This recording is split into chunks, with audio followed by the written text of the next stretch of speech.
বাড়ছে। দেশটিতে নিহতের সংখ্যা বেড়ে দাঁড়িয়েছে কমপক্ষে ৩৩৪ জনে। থাইল্যান্ড, মালয়েশিয়াতেও এই দুর্যোগে প্রাণ কেড়েছে ১.৫ শতাধিক মানুষের। গেল কদিন ধরেই কয়েক দশকের সবচেয়ে ভয়াবহ দুর্যোগের সাক্ষী হচ্ছে ইন্দোনেশিয়া। দেশটির ৩ প্রদেশে ধীরে ধীরে ফুটে উঠছে বন্যা, ভূমিধসের ধ্বংসচিত্র। সবচেয়ে বেশি ক্ষতিগ্রস্ত উত্তর ও পশ্চিম সুমাত্রা এবং আচে প্রদেশ। দুর্যোগ ব্যবস্থাপনা কর্তৃপক্ষ বলছে দেশটির এই ৩ প্রদেশেই শুধু বাস্তুচ্যুতের সংখ্যা আনুমানিক ৩ লাখ। তবে তাদের উদ্ধারে এখনও কোনো ব্যবস্থা নেওয়া যায়নি, কেননা দুর্গত এলাকাগুলোতে প্রবেশ করতে পারেনি উদ্ধারকর্মীরা। ভূমিধসে পুরোপুরি যোগাযোগ বিচ্ছিন্ন বেশ কয়েকটি দ্বীপাঞ্চল। এদিকে সময় যত গড়াচ্ছে ততই বাড়ছে শ্রীলঙ্কায় বন্যা, ভূমিধসে মৃতের সংখ্যা। হদিস মেলেনি নিখোঁজ ২ শতাধিক বাসিন্দার। দেশটির কয়েক বছরের ইতিহাসে সবচেয়ে ভয়াবহ দুর্যোগ এটি, যাতে ২০,০০০-এরও বেশি ঘরবাড়ি ক্ষতিগ্রস্ত হয়েছে। বাস্তুচ্যুত লক্ষাধিক বাসিন্দা, ক্ষতিগ্রস্ত ১০ লাখের বেশি। কর্তৃপক্ষ বলছে শ্রীলঙ্কার ১/৩ অঞ্চলেই নেই বিদ্যুৎ ও সুপেয় পানি। পর্যাপ্ত ত্রাণ সহায়তা দিতে হিমশিম খেতে হচ্ছে তাদের। ভূমিধসের কারণে বেশ কিছু এলাকায় বন্যা দুর্গতদের উদ্ধারে বেগ পোহাচ্ছে প্রশাসন। ভারী মৌসুমি বৃষ্টি, বন্যা ও ভূমিধসের কারণে দক্ষিণ এশিয়ার অপর ২ দেশ থাইল্যান্ড ও মালয়েশিয়ায় প্রাণহানি ছাড়িয়েছে দেশ। অনিক রহমান, যমুনা নিউজ। বাংলাদেশের প্রথম 5D AI ইনভার্টার যুক্ত সর্বোচ্চ বিদ্যুৎ সাশ্রয়ী যমুনা এয়ার কন্ডিশনার। গেল বছর রমরমা অস্ত্র বাণিজ্য হয়েছে বিশ্বজুড়ে। ইসরায়েল থেকে শুরু করে যুক্তরাষ্ট্র ও ইউরোপের জায়ান্ট কোম্পানিগুলো, এমনকি ইলন মাস্কের স্পেস এক্স পর্যন্ত ব্যাপক মুনাফা করেছে অস্ত্রশিল্পে। আন্তর্জাতিক গবেষণা প্রতিষ্ঠান SIPRI এর নতুন প্রতিবেদনে উঠে এসেছে এসব তথ্য। জানা গেছে রেকর্ড $৬৭৯ বিলিয়ন আয় করেছে বিশ্বের শীর্ষ ১০০ অস্ত্র উৎপাদনকারী প্রতিষ্ঠান। বিশ্বজুড়ে চলা সামরিক সংঘাত, অস্ত্র বাণিজ্য আর সামরিক ব্যয়ের সাম্প্রতিক তথ্য উপস্থাপন করা হয় Stockholm International Peace Research Institute SIPRIর প্রতিবেদনে। তুলে ধরা হয় বিভিন্ন দেশের পরমাণু অস্ত্রের সক্ষমতা। SIPRIর নতুন প্রতিবেদন বলছে ২০২৪ সালে মুনাফার রেকর্ড গড়েছে অস্ত্র নির্মাতা প্রতিষ্ঠানগুলো।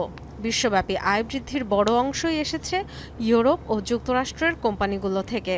তালিকার শীর্ষে রয়েছে লকহিড মার্টিন, নর্থ্রপ গ্রুম্যান ও জেনারেল ডায়নামিক্স।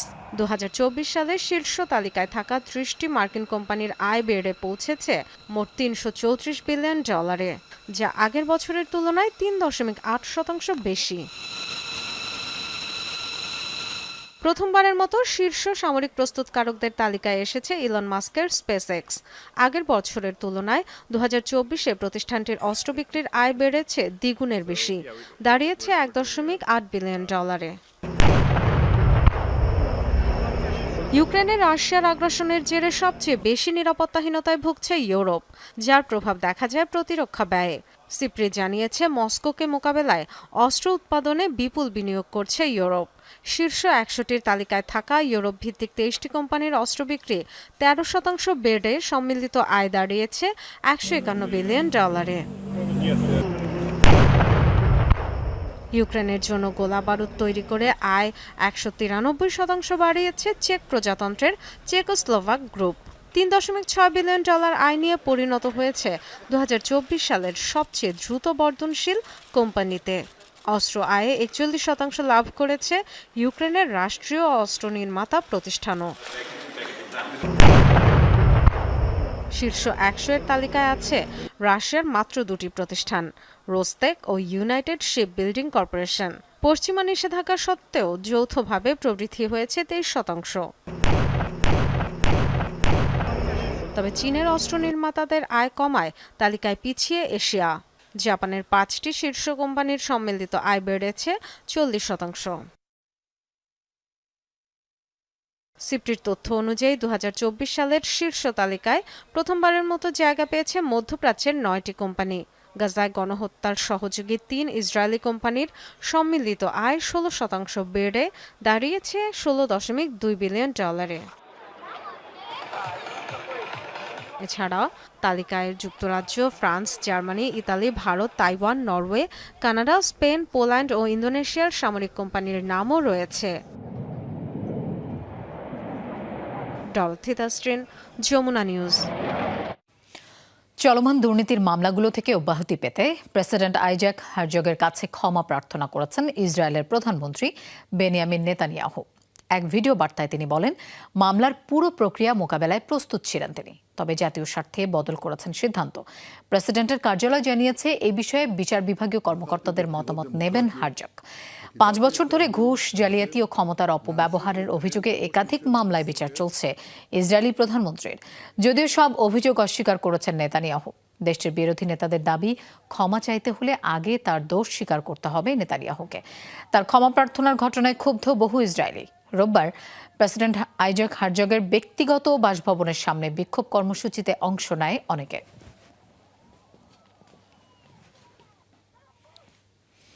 ইসরায়েলকে মধ্যপ্রাচ্যের নিরাপত্তার জন্য সবচেয়ে বড় হুমকি বলে দায়ী করেছে তুরস্ক। রোববার ইরানে সফরকালে এমন মন্তব্য করেন পররাষ্ট্রমন্ত্রী হাকান ফিদান। তিনি বলেন, অন্যান্য দেশের মতো ইরানও মনে করে যে ইসরায়েলের সম্প্রসারণবাদী নীতি মধ্যপ্রাচ্যকে অস্থিতিশীল করে তুলছে, যা অঞ্চলটির জন্য সবচেয়ে বড় নিরাপত্তাজনিত হুমকি। এ সময় গাজায় যুদ্ধবিরতি বজায় রাখার বিষয়েও প্রত্যয় ব্যক্ত করেন হাকান ফিদান। এর আগে ইরানের পররাষ্ট্রমন্ত্রী আব্বাস আরাগচির সঙ্গে বৈঠকে বসেন তিনি।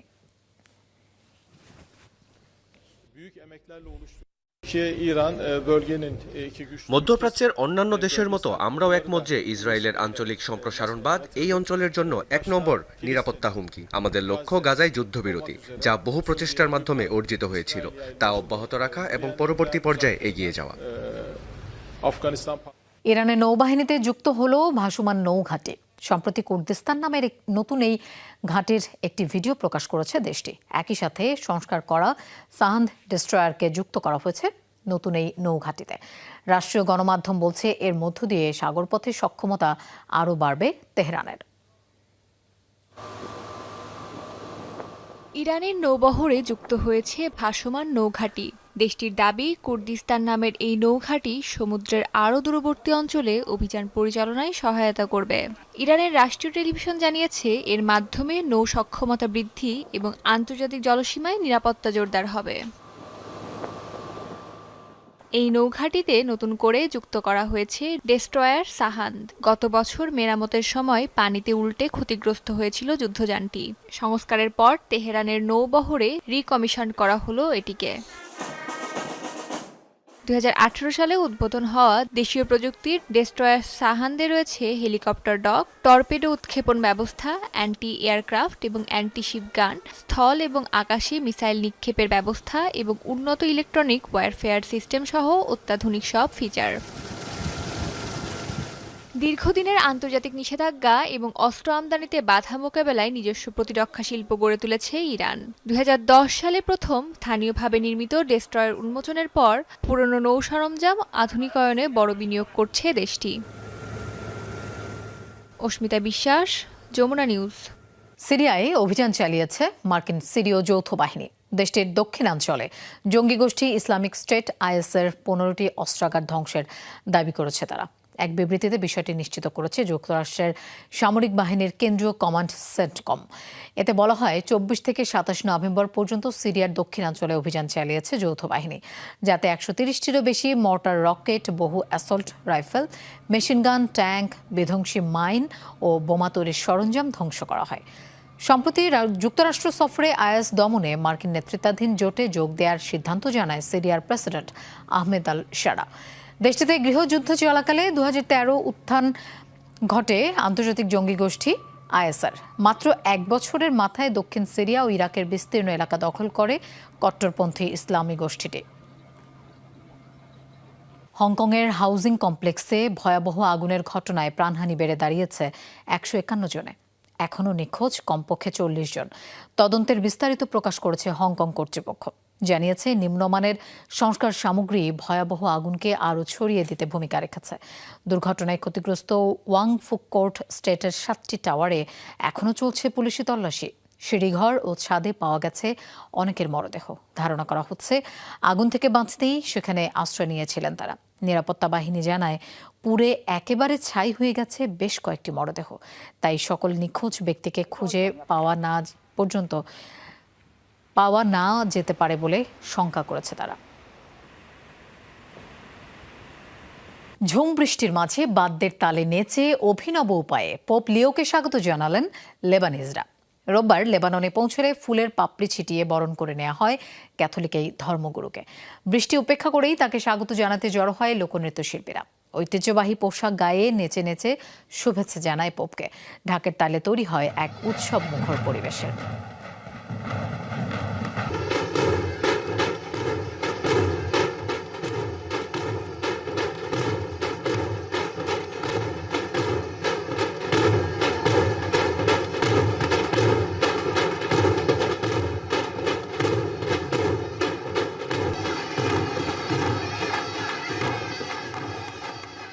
দুই রাষ্ট্রভিত্তিক সমাধানে ইসরায়েল ফিলিস্তিন সংঘাত নিরসনের একমাত্র পথ, এমন মন্তব্য করেছেন খ্রিস্টানদের প্রধান ধর্মীয় নেতা পোপ চতুর্দশ লিও। রোববার তুরস্ক থেকে লেবানন যাওয়ার সময় বিমানের মধ্যে এক সংবাদ সম্মেলনে একথা বলেন তিনি। দাবি করেন এই মুহূর্তে ইসরায়েল মেনে না নিলেও এটি একমাত্র সমাধান। মধ্যপ্রাচ্যের আঞ্চলিক উত্তেজনার মাঝে তার এই সফরকে গুরুত্ব দিচ্ছে আন্তর্জাতিক মহল। এবার মধ্যপ্রাচ্য সফরের অংশ হিসেবে উত্তেজনার কেন্দ্রবিন্দু লেবাননে পৌঁছেছেন খ্রিস্টান ধর্মাবলম্বীদের প্রধান ধর্মীয় নেতা পোপ চতুর্দশ লিও। 4 দিনের ইস্তাম্বুল সফরে পোপ লিও ক্যাথলিক এবং অর্থোডক্স চার্চের গণপ্রার্থনায় যেমন অংশ নিয়েছেন, পরিদর্শন করেছেন ঐতিহাসিক নীল মসজিদও, আলোচনা করেছেন দেশটির ধর্মীয় নেতাদের সাথে। রাজনৈতিক ইস্যুতে কথা বলেছেন প্রেসিডেন্ট রিসেপ তাইপ এরদোগানের সাথে বৈঠকে। তুরস্ক থেকে পরবর্তী গন্তব্য লেবানন যাওয়ার পথে ইসরায়েল ফিলিস্তিন ইস্যুতে কথা বলেন পোপ। সংকট সমাধানে দুই রাষ্ট্রভিত্তিক সমাধানের উপর জোর দেন তিনি। বলেন সংঘাত নিরসনে এটাই একমাত্র পথ। ভ্যাটিকান বহু বছর ধরে দুই রাষ্ট্রের সমাধানের প্রস্তাবকে প্রকাশ্যে সমর্থন করে আসছে। আমরা সকলেই জানি এই মুহূর্তে ইসরায়েল সেই সমাধান মানে না। তবে আমরা এটিকে একমাত্র সমাধান হিসেবে দেখি যা চলমান একটি সংঘাতের নিরসন করতে পারে। এ বিষয়ে প্রেসিডেন্ট এরদোগানের সাথে কথা বলেছি, তিনি আমার সাথে একমত হয়েছেন।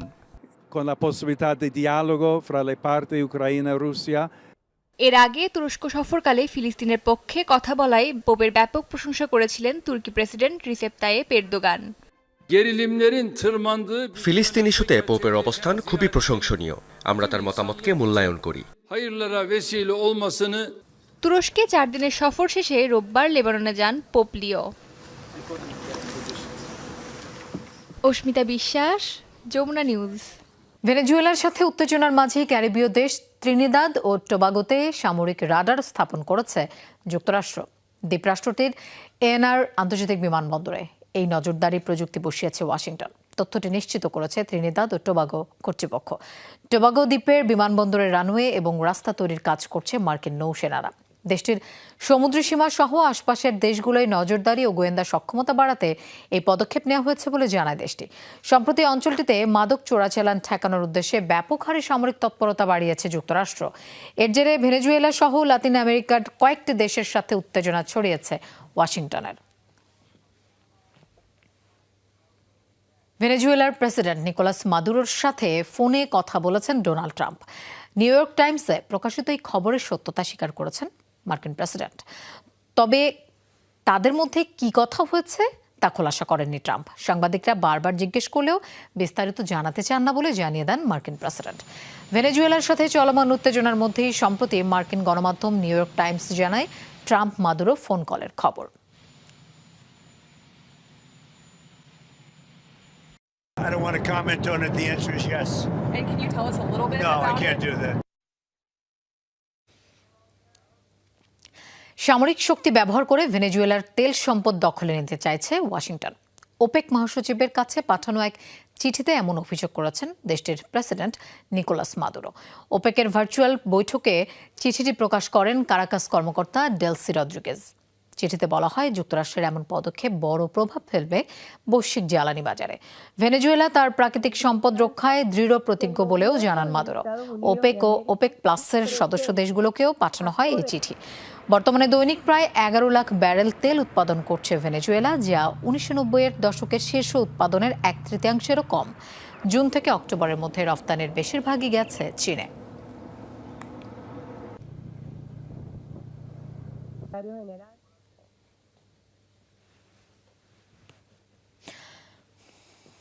নিজের মস্তিষ্কে কোনো সমস্যা নেই বলে দাবি করেছেন মার্কিন president Donald Trump.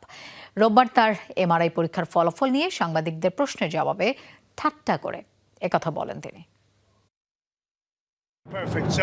এমআরআইয়ের result perfect এসেছে। এটা কিন্তু মস্তিষ্কের এমআরআই ছিল না। আমি শুধু একটা বুদ্ধিমত্তার পরীক্ষা করেছি এবং তাতে খুব ভালো নম্বর পেয়েছি, যা অর্জনের সক্ষমতা আপনাদের নেই।